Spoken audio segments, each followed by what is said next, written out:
The following program sponsored by Adams Financial Concepts.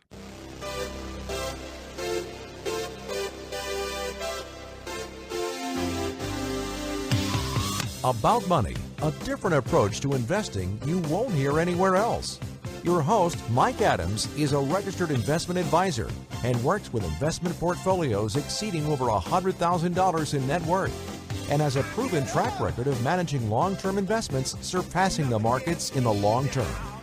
The information shared on the following program is for educational purposes only, and any investment advice given may not be suitable for all investors. And now, here's Mike. It's Friday, and we're going to be talking about money. Remember the inflation of the 1970s? If you were around then, you can remember what was going on. The interest rates were moving up along with inflation. Inflation was pushing into the double digits, and treasuries and other interest rates got into 17%. It was one of those times. Inflation was there. And somebody explained what was going on this way. They talked about a bushel of wheat. Bushel of wheat cost, and I don't know, I'm not a farmer, I didn't know, but for example, a bushel of wheat cost $14 a bushel. And the weather wasn't so good, and they didn't produce as much, and so there was a little bit of a shortage. And so instead of charging $14 a bushel, the price increased because supply was down. Price went up to $18 a bushel. And bread, which was made from that wheat, when it was $14 a bushel and bread was being made for $1 a loaf, now that wheat was $18, loaf of bread cost $1.20. And then the next year was even worse. And instead of being $18 for a bushel of wheat prices rose to $21. And the price of bread went from $1.20 to $1.40. And then they had a good year for wheat, and the price of wheat dropped from 21 down to 15, and the price of bread went from $1.40 to $1.60. Remember that? That was the inflationary times. And what brings it to mind is I just recently, my wife and I went to Los Angeles. We were invited to a dinner there. We went to Los Angeles. And as I booked the flight, I realized the prices had gone up. Now with an airline, prior to the increase in oil prices, about a third of their cost was fuel, a third of the cost was maintenance, and a third was labor. So that was how the cost broke down. And as oil prices went up, oil became a little bigger portion. Maybe it was 40 or 45%. But when oil prices went down, jet fuel prices went down, so the airline cost goes down. And so what has happened? The last two things have not been price cuts. They've been raising their price. So their cost gets better and their revenues get better. And I don't know that I have a real point in saying all that. It just struck me strange. And I keep track of these little factoids, and I'm going to be talking about some of these things that over the years have just grown up, and try to make some sense of them. Maybe someday I'll make some sense of that. It just struck me in a strange way. We'll come back to some of these things. See if we can't draw some conclusions from some of the other factoids. You know, I want to change subject. You remember Greece? Remember a couple years ago, 3 or 4 years ago, there was all this fear in the market that Greece was going to be kicked out of the Eurozone, or Greece was by itself was going to leave the Eurozone. It was a big deal. It was in the news almost every day. The markets, whenever there was any news out of Greece, the markets would tumble down a couple hundred points. It was the news of the day. Greece was going to default on their debt. It was going to be kicked out of the Eurozone, or they were going to leave the Eurozone. And that was something terrible. Europe, you know, when we went into this worldwide Great Recession, people understood they needed to stimulate the economies. When wealth went out, you needed to stimulate the economies. China and Asia did the most. America did the second most. And then Europe did some to begin with. But as the people began to recognize we're coming to the bottom of the thing, The United States went into a qualitative easing, 1, 2, and 3. China continued to pump money into their banks, and Europe decided to do the austerity program. And in the case of Greece, they forced austerity onto Greece. They wanted Greece to cut pensions. They wanted to lay off government employees. They wanted them to reduce government spending, and they wanted to increase taxes. They wanted all that to happen. Now, this is a country that had defaulted 5 times on their debt since 1890. In less than 100 years, they defaulted 5 times, and the workout that they had would be the 6th default because they gave haircuts to the bondholders. Austerity works. I've been saying that for a long time. Since 2009, when I started this program, 2008, I talked about austerity works. And if we look back in history, you can see that it works. At the end, I talked about France and England in the early days. I talked about them a number of times. But if you look at France and England, at the end of the 30 Years' War, mid-1600s, the 30 Years' War was one of the most destructive wars that has ever been fought between England and France, and it left both deeply, deeply in debt. It was much worse than the United States. It was much worse than Europe was in 2008, 2009. But both England and France took different ways to get through that. England decided on an austerity program. They cut their social services. They cut their government spending. They quit doing capital expenditures to build castles and build roads and do all those things, which kept the people at work. They cut back on everything. Austerity would get them out of the debt that they were in. It was several difficult decades. It took more than 20 years to work themselves out of that. 2008 would have been repeated to 2028 or 2035 in an equivalent case. That's how bad it was with their austerity program. But they worked their way out, and they became healthy again. The economy became healthy. They began to expand. Things went back to a pretty good level. Such a good level that then you had a Malthus that rose out and said that things were going to get bad again. But that's another story. We've talked about that. France, on the other hand, chose a different route.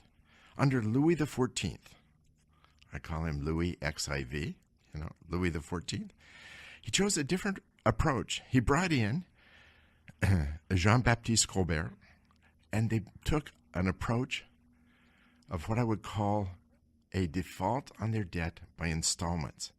They didn't default once, they defaulted several times. They gave their bondholders new bonds with lower interest rates and lower principal amounts. So if somebody owned $10,000 equivalent in bonds at 10%, and they were paying 10% on their bonds at the end of the war, if they had a bond that was 10% and $10,000 equivalent, what Louis did and Jean-Baptiste Colbert did is they decided to pay only $8,000 instead of 10, and reduce the interest rate from 10 to 7%.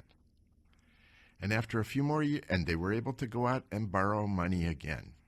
And then after a few more years, they gave another haircut to the bondholders, and they went through installments. But by doing so, they actually stimulated the economy because they continued to borrow money. Unlike England, which quit borrowing money, England cut back their social services. England cut people off. They cut the safety net. For what little it was, they cut that safety net, and they came around. It took them 20 years to work through it. France, on the other hand, they defaulted on their debt. They defaulted on the people that could afford it. They defaulted on paying those things. They went back out and they borrowed money again. And then they defaulted on that. They borrowed money again. They defaulted on that.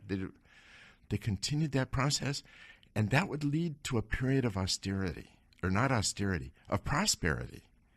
The France of the 1700s became an opulent time, so opulent that at the end of that century, people like Marie Antoinette lost their heads, literally lost their heads. The guillotine arrived. It took only a few years for France to go through that process. If you look at what's happened in the United States, we did QE1, QE2, and QE3. We bought those toxic assets. We pumped money into the banks, and we got through it fairly easy. England and France and Germany are still working their way through it. The reasoning of that was to say, if we can force austerity, we can reduce our borrowing cost and make borrowing available. And part of that was based on an experience that Italy had had in 1991 to 98. And again, I started the program talking about one of those factoids. This is one that I put away for a long time. Italy was part of the common market. But when the common market was formed, there was a treaty signed at Maastricht, the Maastricht Treaty, and said you can only have so much debt per GDP. Italy violated that. Italy gets kicked out of the common market. At that time, they didn't have the euro. They had their own currencies. France had the franc. Germany had the mark. Italy had the lira. And what immediately happened is the lira dropped by 50%. Italy's products suddenly became half price when they were sold and exported. And products coming in were so expensive that people quit buying imports. And by 98, Italy had worked its way out. That was one of the things that was cited during this whole austerity. We're going to come back to this because we're coming to a commercial break. I want you to hear the rest of the story. Don't go away. I'll be right back.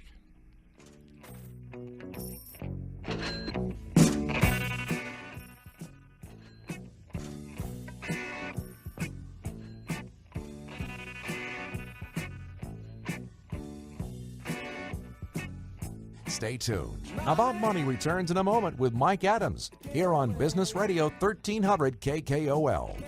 For more information, click on adamsfinancialconcepts.com. Lots of people manage investment portfolios. Just a few can manage a successful portfolio and provide exceedingly great service to their clients. Here's Mike Adams from Adams Financial Concepts. We believe the price you pay should be based on the performance of your portfolio and the quality of service you receive. You know, Mike, it seems that a lot of companies subscribe to the one-size-fits-all mentality of investing. Does one size really fit all? Not with us. Every portfolio that we manage is customized to fit each particular client's objectives and risk tolerance. We place our clients' interests first in all portfolio decisions. If you're looking for a home for your seven-figure plus investment portfolio, call Mike Adams of Adams Financial Concepts, specializing in creating and maintaining wealth for over 20 years. 206-903-1019. That's 206-903-1019. Or log on to adamsfinancialconcepts.com. We're back with more about money. For details on what you hear on today's show, visit adamsfinancialconcepts.com. Now, here again is Mike Adams. So I've been talking about this concept of austerity. I've been talking about Greece. And a lot of what went on was this example of Italy. Italy, 1991, kicked out of the European Union, the common market, I should say. And immediately their currency fell in price. They went from a deficit in their budget to a surplus because their currency was cheap. You know, we talk about the United States and seeing the dollar rise in value and how that's impacted our exports and helped those people that are importing into the U.S. The opposite was true of Italy, where their currency dropped. And for that as I looked at it, as I remembered that time, I didn't feel at the time that there would be a Greek exit, because if Greece would have gone back to the drachma, their currency would have dropped by 50%, their exports would have dramatically increased, would have been positive for their economy, their imports would have dramatically decreased because imports would have been more expensive, and they would have shown a positive impact from that whole thing. But the concern wasn't so much Greece, in my opinion. The concern was Portugal, Italy, and Spain, and Ireland. Remember the pigs. The comment was the pigs. They were in the financial trouble, the southern part of the Eurozone. All those countries were struggling. They were struggling financially, and they were being pushed hard for the austerity program.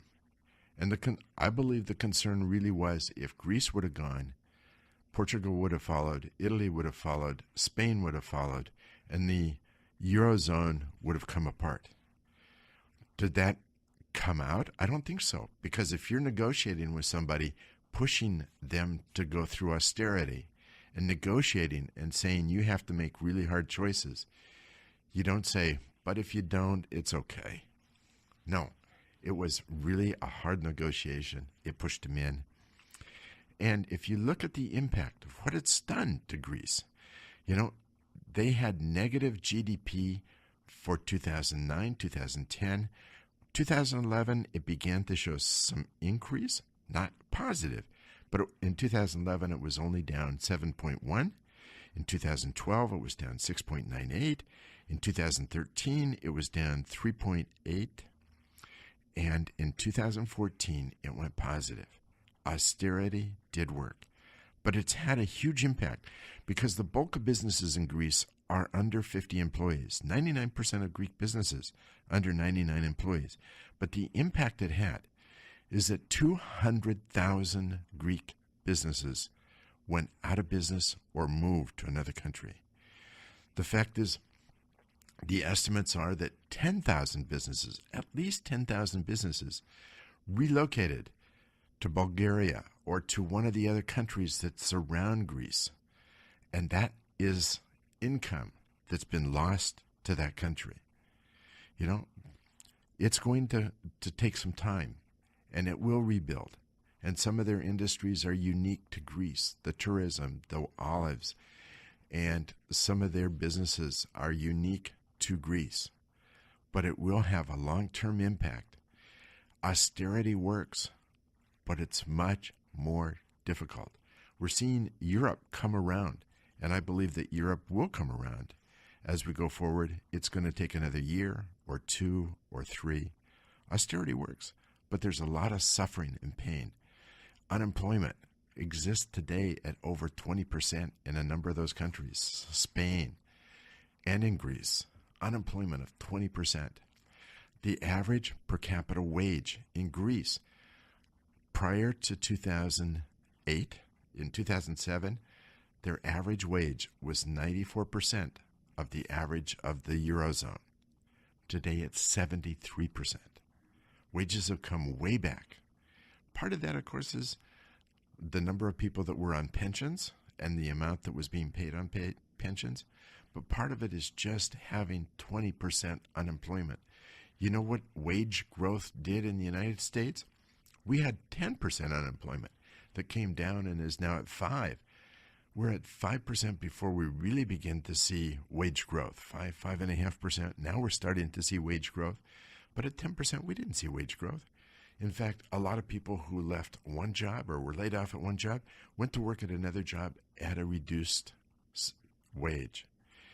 Typical of recessions, not just the Great Recession of 2008, 2009, typical of 1991, typical of 1994. When you have a recession hit, that drives down wages. People go from job to job, getting a job at a lower rate. I can say, in my business, we were able to hire people at much better rates during those tough times. That happens. That is the way things happen. That is where we stand. I think overall, looking out, that a lot of the problems from the Great Recession are now being resolved. There's still the credit bubble burst that's having an impact on commodities and on oil and on REITs, on gold, on private equity, on hedge funds, on the emerging markets, many who depend upon commodities for their income. We're going to see more countries that have to devalue their currency, including China. But we're working through the issues, and we're going to be through. We're going to face other problems as we come into the future, and I've talked a little bit about those. That has to wait for a while. That has to wait maybe for a few more weeks before we really talk about how that's going to unfold. Anyway, I want to wrap that up, and I want to introduce my guest. interesting story today. It's a company that's been around Seattle for a long time. They do some work which is phenomenal, but I'm going to let him tell you about it. My guest today is David Schuler of Seattle Staircase. He's the Vice President of Operations. Welcome to the program, Dave. Thank you very much, Mike. So why don't we start with your background before you got it to the Seattle Staircase? Before I got into stairs, I've had quite a few adventures in my life. I've done everything from managing pasta and distribution and owning several restaurants to owning a wine bar. I even had 15 minutes of fame as a fashion designer designing handbags. I learned something very important about myself, and that is I don't sew. But I've had quite a few adventures in my life. And this is a continuation of that. I love I've really learned in the past few years what's really important, and it's this whole focus of craft. And what gets me out of bed every morning is getting to see what my team can do. I can build things pretty well myself, but it pales in comparison to what my team can do. And the stuff that I get to see us do and provide clients in luxury markets, all over the world is just outstanding. When you think about stairs, you have this generic kind of thing where, you have these steps that go up and a handrail. But what I've seen pictures of is nothing close to that. Some of the things we get to do, it's almost akin to like liquid wood. The way that we make curves, it's very fluid. And that's something that our company, I believe, does best. We have a way of looking at it based upon a 14th century methodology that we've learned and studied. We've had interns come over from France for many years where we learned from them and they learned from us.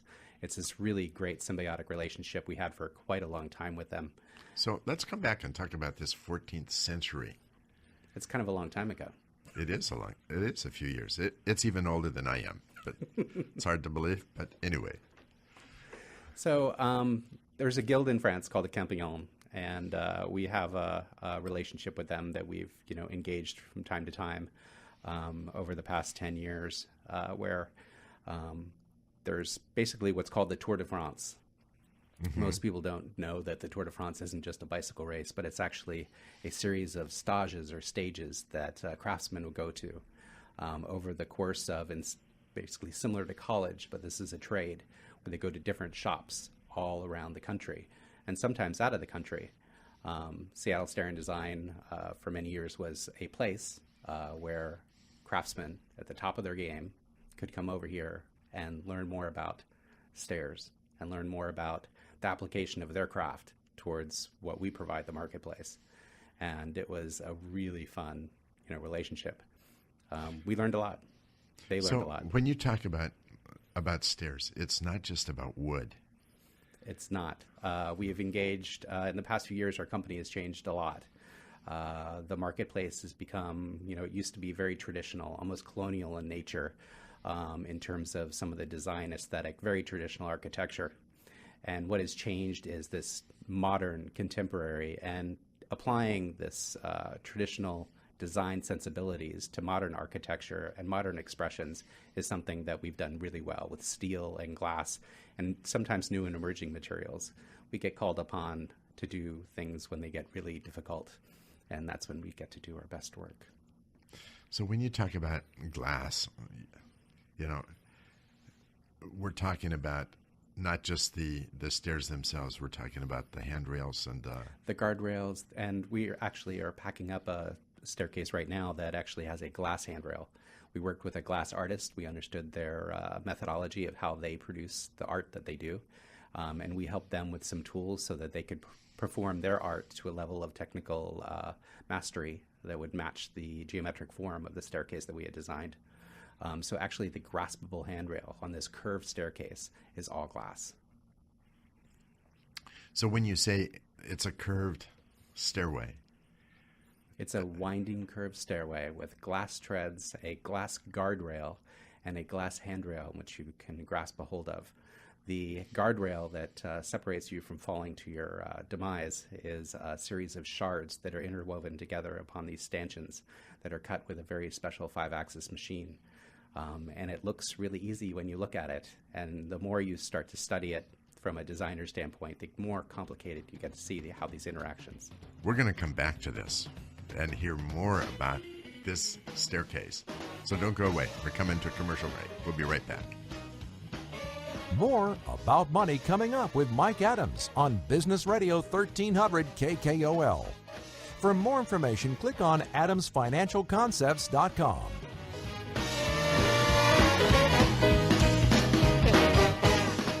Creating and maintaining wealth has been the specialty of Adams Financial Concepts for over 20 years. Every portfolio managed by Adams Financial Concepts is customized to fit each particular client's objectives and risk tolerance. The client's interest always comes first in portfolio decisions. Call Mike Adams today at 206-903-1019 or log on to adamsfinancialconcepts.com to check out their AFC performance. They welcome your review. That's adamsfinancialconcepts.com.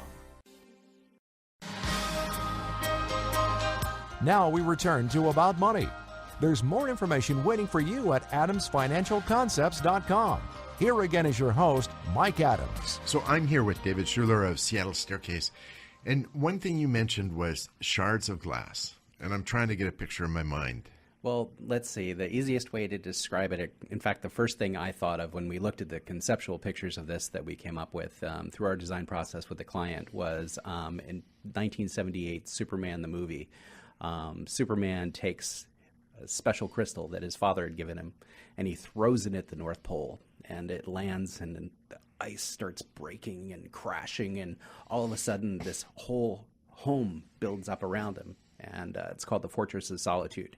These ice crystals shooting out from every different direction, and that's kind of what the railing system is as it comes down. It's these sections of glass that are like shards of glass that are all suspended next to each other as they come down. It doesn't look very safe, but it's something that is incredibly visually striking.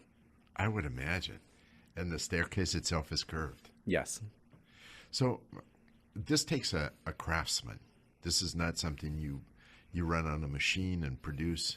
It takes a team of craftsmen from multiple disciplinary areas. There's metal craftsmen involved, there's glass craftsmen involved, and glass artists, because there's sort of a gray line between the difference between a craftsman and an artist on a lot of these materials, as well as, I would say, great design. You can't build something that's beautiful without great design. And a lot of effort, a lot of time goes into this. There's easily, on this particular project, 250, 300 hours of design time. It's really intense. And how many hours of craft time? It must have been huge. On this particular one, I don't want to count the hours. Okay.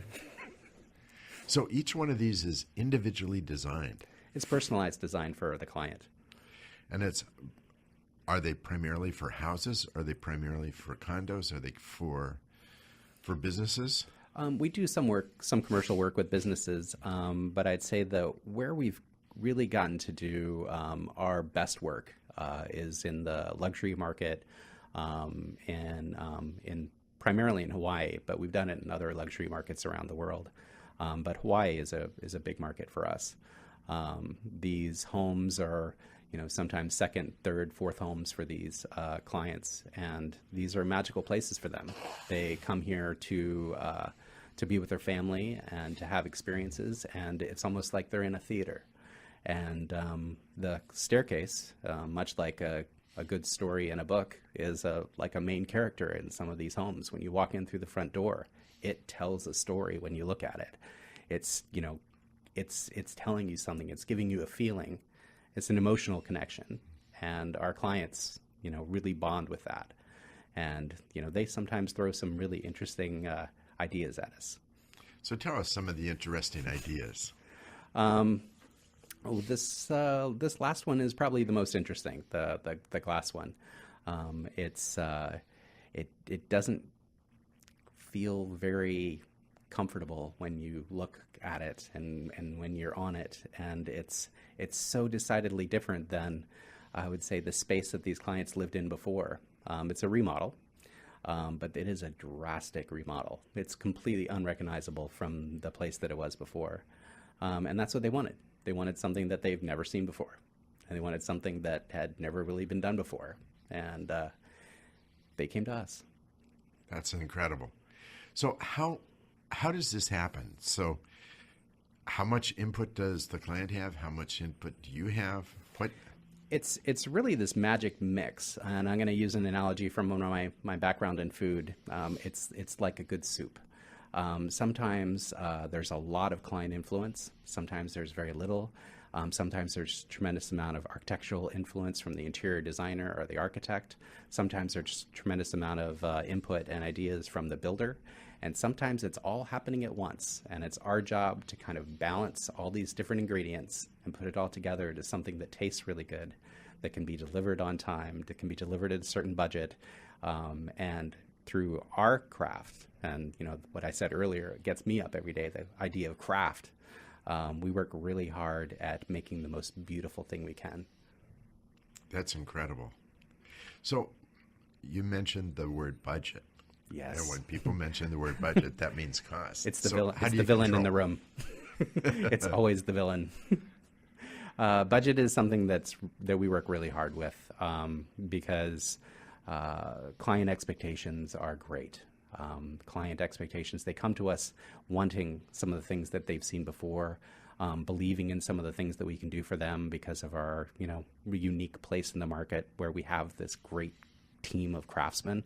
But boy, that sure does cost money when you try to deliver it at that level. And sometimes these clients are very high net worth people, but everyone has a budget. And so it gets really, really tricky sometimes to deliver. Sometimes, these staircases are well over $300,000. And,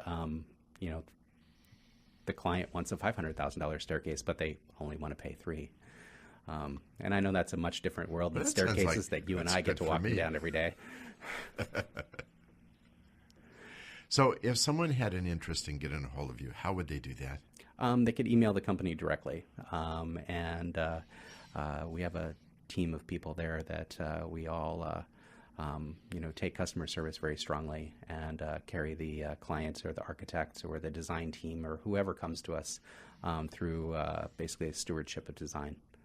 And they can email us is the best way at info@seattlestair.com. That's great. What a story.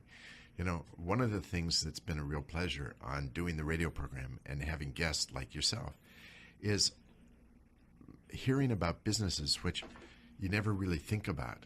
And yet, in your case, it's a tremendous craft and tremendous specialty that is really something very special. And it's special that it's located in Seattle. Thank you very much for having me on, Mike. So thanks for being on. I want to shift the focus now. I want to shift. It almost seems wrong to shift it back, but I want to shift you back to the beginning of the 20th century, 1900. Not the beginning of this century, but 120 years ago or thereabouts.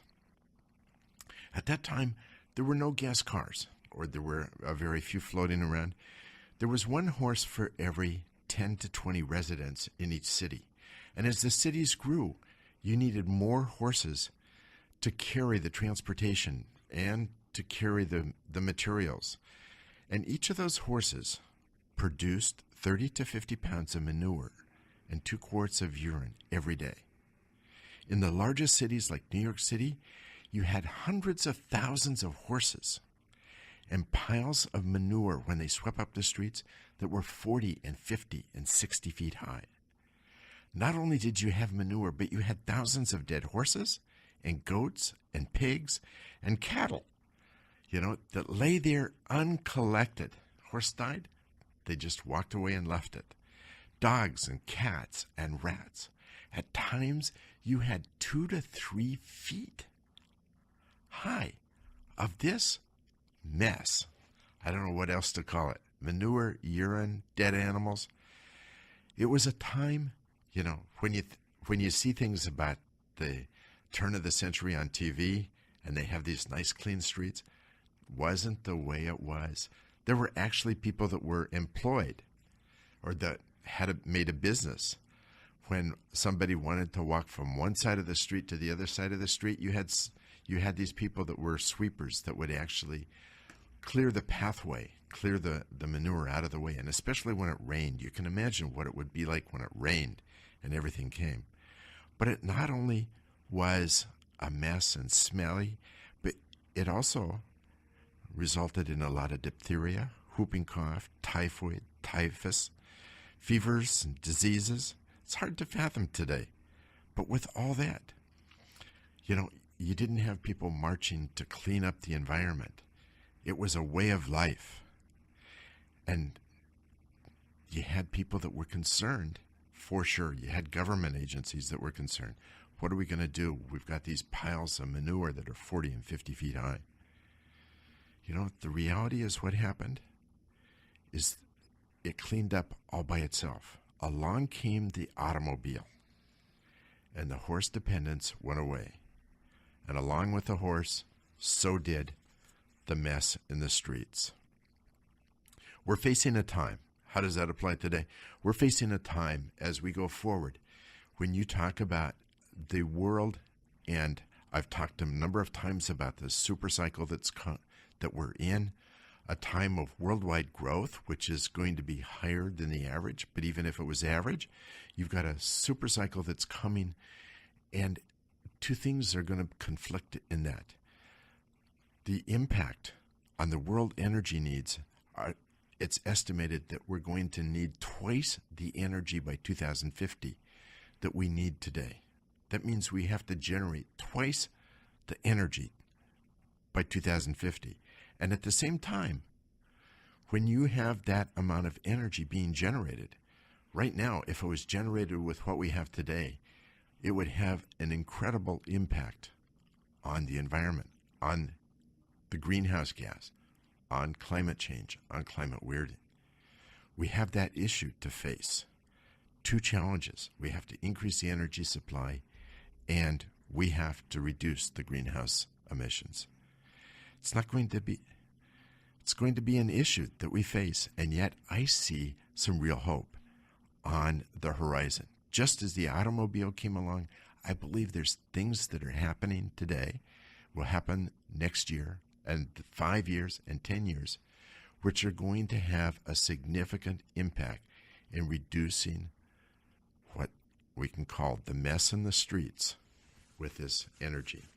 We're going to come to a commercial break. Don't go away, because I want to talk about some of these things that are coming. And you can like us on Facebook, follow us on Twitter, and I'll be right back after this commercial. Stay tuned. About Money returns in a moment with Mike Adams here on Business Radio 1300 KKOL. For more information, click on adamsfinancialconcepts.com.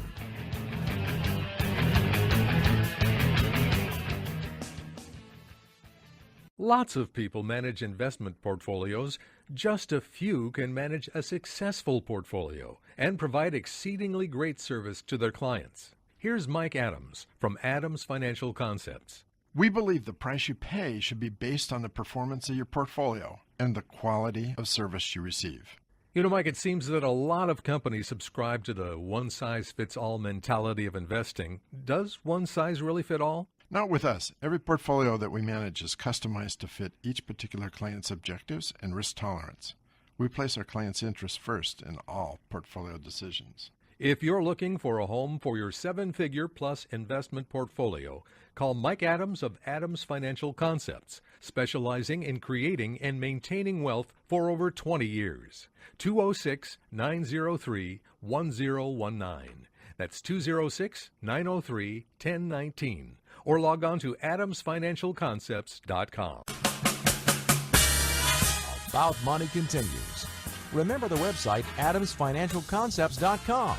Here's Mike. So I've been talking about one of the great challenges that is not only going to face the U.S., but it's going to face the world in general. And that is the challenge that over the next 40 years, we're going to need twice the energy we produce today. And at the same time, if we use today's methodology, if we continue to use what we have today, we're going to make climate weirding much, much worse. We're already seeing this last year the highest temperature in recorded history. We're seeing storms. We're seeing all the impact of climate change. We're seeing the rise in the ocean. If we don't deal with it, it's not going to be a very pretty situation. But I believe things are happening that will change that. Things very similar to the automobile and the streets full of manure. You know, OPEC and ExxonMobil came out recently and predicted that those cars that have a plug-in are, by the year 2040, are going to be only 1% of all cars that are sold. Right now, there's over 1 billion cars that are on the roads, and of those, less than 0.1% are all electric. I think, and as I was preparing the program, there's Tom Randall of Bloomberg News that presents my ideas right there. He had the same idea as I did, stated in a different way, but essentially he's saying the same thing that I say. If you look at technology and what happens with technology, when the automobile came, the automobile didn't suddenly happen in 1902.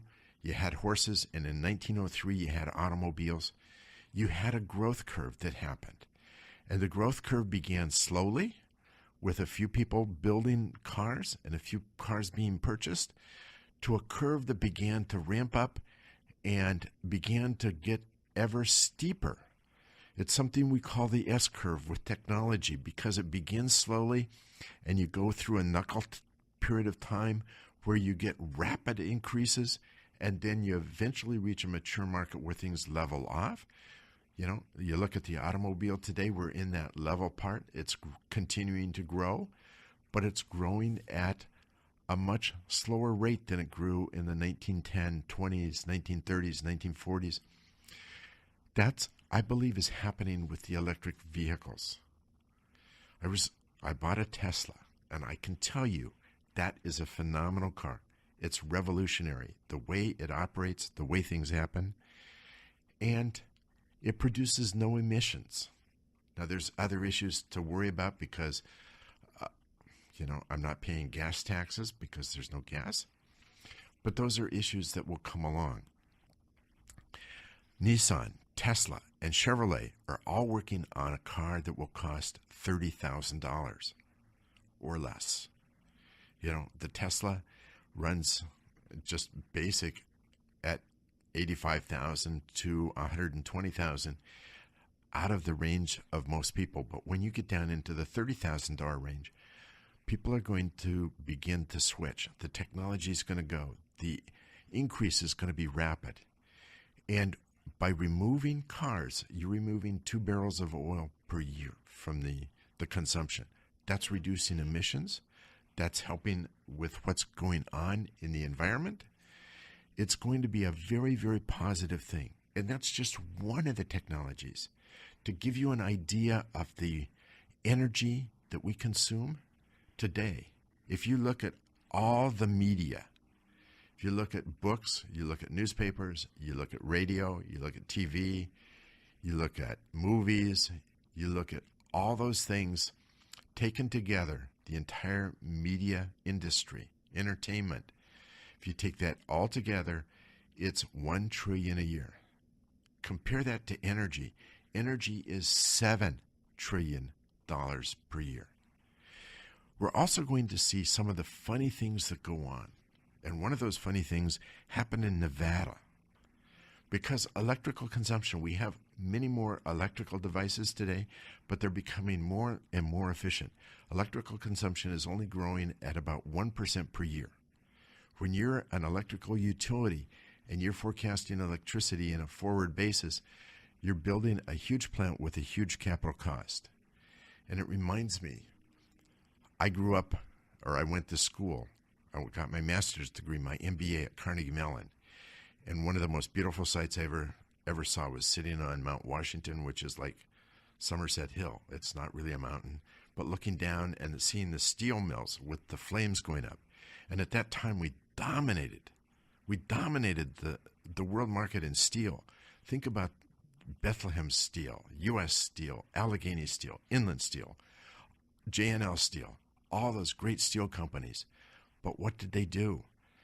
They lost the market share to foreign steelmakers who were bringing in new technology. And instead of competing, what they did is they went to Washington and asked for tariffs on imported steel. Today, we do not dominate the steel market. It was a crazy thing to do, in my opinion. But they wanted to guard their market by forcing foreign steelmakers to pay a higher price through tariffs. If you look at what happened in Nevada recently, this month, Nevada is a very sunshine type state. Solar power is coming into play in Nevada. It's growing faster than electrical demand. And that means there's a squeeze on the revenues for an electrical utility like Nevada Power. And what they did is they passed new regulations to force solar power people to pay, instead of paying a $12 a month fee, it's going to be raised to $38. And whereas they were buying back excess power at 11 cents a kilowatt hour, they're only going to pay 2 cents. Now, if you don't have solar power, you pay 11 cents per kilowatt hour for your power. And they were buying it back from the solar producers for 11 cents a kilowatt hour. It was a break even. Now they're only going to pay 2 cents. So in order to put electrical power back into the grid, you're only going to get 2 cents. In my opinion, what that's going to do, it's going to get those people who have put in solar panels and will put in solar panels, they're going to find a way to store that energy. It's not going to go back into the system, nor is it going to increase the revenues of Nevada Power. They're going to move that energy to their neighbors. They're going to move that energy to local businesses. And Nevada Power, they got the regulations, and for a temporary period of time, they're going to have a positive impact. On the long term, the solar panels are going to go in. If you look at the forecast, solar power is economically feasible in 47 of the 50 states now. It's going to go forward. And by imposing that kind of regulation in Nevada, my guess is they're going to lose further revenues. I think there's a parallel with the steel industry. And I bring all this up to say, if you're invested in utilities and thinking that that's a very safe place to be, you need to think again. Energy is going to be a huge opportunity to be in the right place at the right time. That's what this program is about, is to put you ahead of the curve so that you are invested in the right places and not in the wrong places. That brings us to an end. Follow us on Facebook. Like us on Facebook. Follow us on Twitter. On the website, there's blogs, and people are commenting on the blogs now. Some people are saying they're really wonderful. I write the blogs, so I think they're wonderful, but it's only been recently that we've gotten comments that say that how great they are. Maybe they are, maybe they're not. That's your choice. Until next Friday, have a very great week. And it's going to be Friday. We're going to be talking about money.